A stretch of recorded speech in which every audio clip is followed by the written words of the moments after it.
sefer Hüdapar. Hüdapar Akçadağ Belediye Başkan adayımız.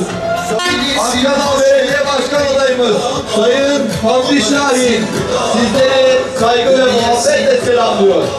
Yaralara şifasın merhem gibi.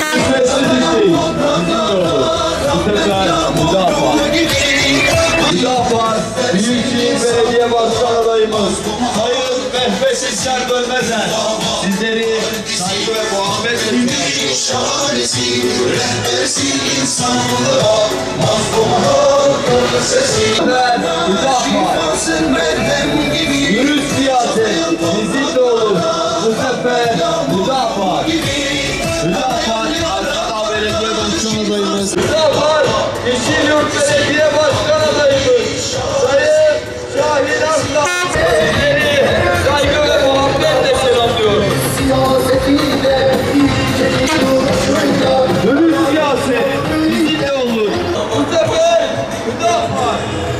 Hüdapar sizleri saygı ve muhabbetle selamlıyor. Adalet istihdam bizimle olur. Hüdapar. Doğruluk için, Hüdapar. Gerçek hizmet için, bu sefer Hüdapar. Dürüst siyaset için, bu sefer Hüdapar.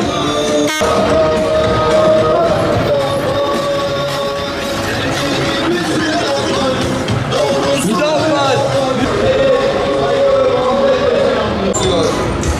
Haydi Battal Gazi, bu sefer Hüdapar.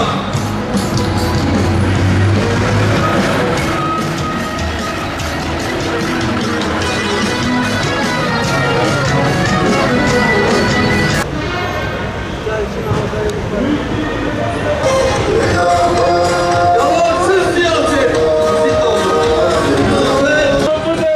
Sizleri saygı ve muhabbetle selamlıyor.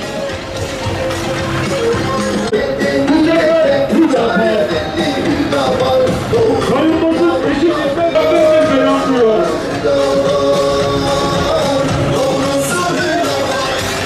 Haydi Malatya! Belediye Başkan adayımız Sayın Mehmet İlker Dönmezen sizleri saygı ve muhabbet ile selamlıyor.